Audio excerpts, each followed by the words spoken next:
Saudara-saudara sekalian yang saya kasihi dalam Kristus, senang sekali dapat berjumpa saudara-saudara dimanapun saudara berada. Pada saat ini saya ingin membagikan sebuah renungan tentang hidup yang diberdayakan oleh kuasa Roh Kudus. Saudara-saudara, sebagai orang Kristen, khususnya kita dari Gereja Aliran Kristen Protestan, kita percaya tentang Allah Tritunggal, Allah Bapa, Allah Anak, dan Allah Roh Kudus. Dan berkaitan dengan beberapa hari ke depan, kita akan merayakan hari Pentakosta, yaitu hari pencurahan Roh Kudus. Maka pada saat ini saya ingin sedikit menjelaskan kepada saudara-saudara sekalian betapa pentingnya kita diberdayakan oleh kuasa Roh Kudus. Dan karena itu saya ingin saudara-saudara sekalian simak betul-betul apa yang saya ingin jelaskan melalui kebenaran-kebenaran firman Tuhan pada saat ini. Kita mulai lihat di dalam Kisah Rasul pasal yang pertama, ayat yang ke-8, saya bacakan demikian. Tetapi kamu akan menerima kuasa kalau Roh Kudus turun ke atas kamu, dan kamu akan menjadi saksiku di Yerusalem dan di seluruh Yudea dan Samaria dan sampai ke ujung bumi. Perhatikan saudara-saudara sekalian, hal yang pertama ketika kita diberdayakan oleh Roh Kudus, seperti firman Tuhan yang baru saja saya bacakan kepada kita semua, bahwa saya dan saudara-saudara sekalian akan menerima kuasa kalau Roh Kudus turun di atas kita. Artinya apa? Bapak Ibu sekalian, kita hidup ditopang oleh otoritas, ditopang oleh kuasa Allah, kuasa yang berasal dari Tuhan. Dan kuasa itulah yang kemudian akan memampukan kita untuk menjalani hidup ini penuh dengan kemenangan dari waktu ke waktu. Saudara-saudara sekalian, Roh Kudus tadi memberikan otoritas atau memberikan kuasa kepada kita. Itu artinya juga ada keunggulan yang spesial di dalam diri kita.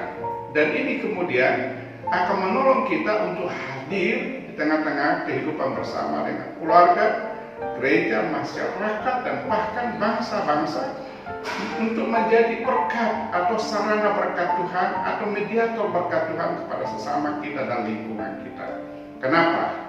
Karena ada otoritas, ada kuasa yang menopang kehidupan kita.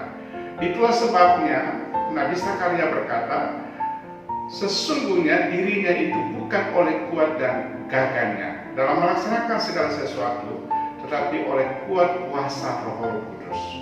Dan yang kedua, Bapak Ibu sekalian, yang perlu saya jelaskan di dalam ayat ini, ketika kita diberdayakan oleh Roh Kudus, perhatikan, maka kita akan menjadi saksi Tuhan dimulai di Yerusalem. Ini seringkali digambarkan dalam keluarga kita. Tapi kemudian kapasitas itu diperbesar, meningkat ke Samaria, ke Yudea, dan sampai ke ujung bumi. Artinya apa, Bapak Ibu sekalian? Ketika hidup kita, ketika hidup saudara-saudara sekalian diberdayakan oleh Roh Kudus, maka kapasitas kita terus diperbesar oleh Tuhan. Dan kalau kapasitas kita diperbesar oleh Tuhan, maka kita bisa mengerjakan banyak hal. Dan ketika kita mengerjakan banyak hal, maka hidup kita ini ada maknanya hadir di tengah-tengah sesama kita. Karena kita menjadi sumber berkat, atau minimal kita menjadi perantara berkat Allah kepada teman-teman kita, kepada lingkungan kita. Dan Tuhan memang akan membawa kita untuk menjadi berkat, bukan hanya sebatas atau terbatas dalam keluarga kita, tapi orang-orang yang di sekitar kita, bahkan sampai ke ujung bumi, dimanapun Tuhan mengantar atau membawa kita untuk menjadi alat berkat-Nya.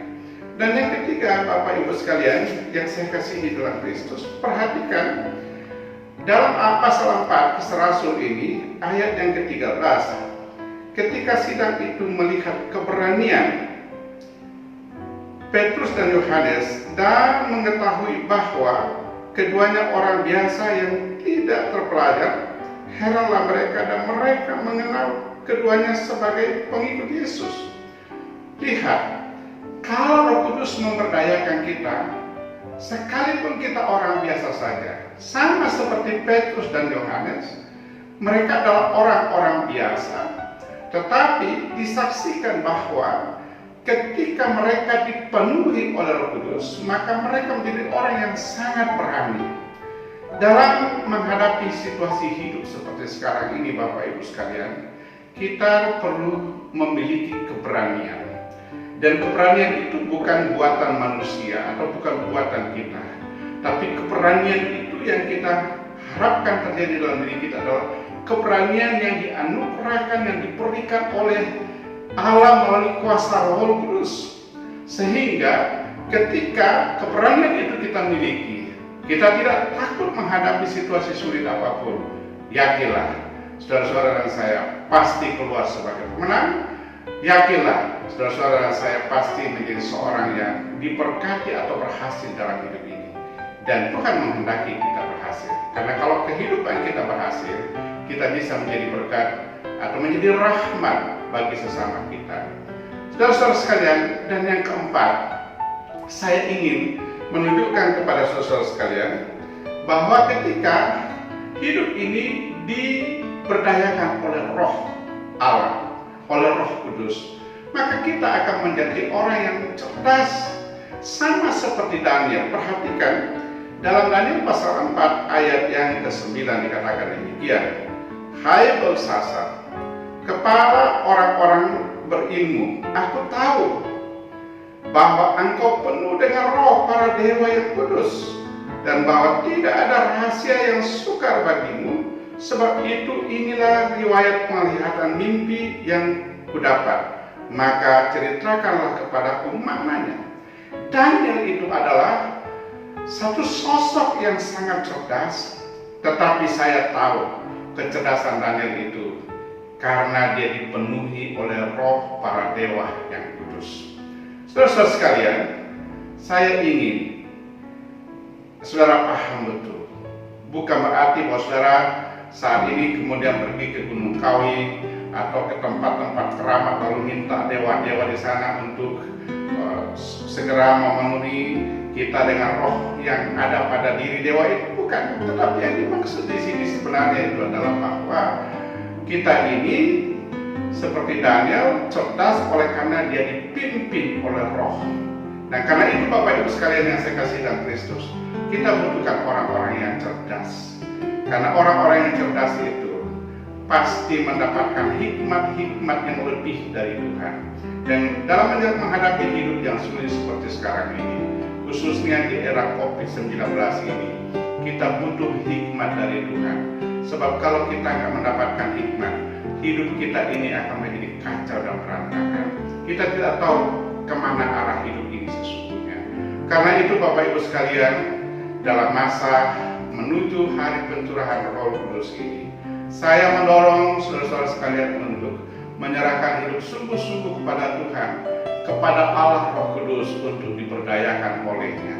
Dan kalau Roh Kudus memberdayakan kita, maka yang pertama yang akan terjadi dalam hidup kita adalah satu, kita akan menerima kuasa dari Tuhan, sehingga hidup kita ditopang oleh kuasa Tuhan tersebut. Yang kedua, kapasitas kita akan diperbesar oleh Tuhan dan terus diperbesar sehingga hidup kita efektif menjadi berkat bagi sesama kita dan bagi dunia atau lingkungan hidup kita. Dan yang ketiga, kita akan memiliki keberanian yang lebih sehingga kita tidak pernah takut karena kita tahu Tuhan selalu setia menyertai kita dan Roh Kudus itu akan membimbing kita terus menerus. Kita tidak sendiri, Tuhan bersama dengan kita. Dan yang keempat, kalau Roh Kudus memberdayakan kita, maka kita akan menjadi orang yang sangat cerdas. Dan kalau kita cerdas, kita adalah orang-orang yang dibutuhkan oleh sesama kita, dibutuhkan oleh lingkungan kita, dibutuhkan oleh bangsa dan negara kita, dan khususnya dibutuhkan oleh gereja Tuhan untuk menjadi alat berkat.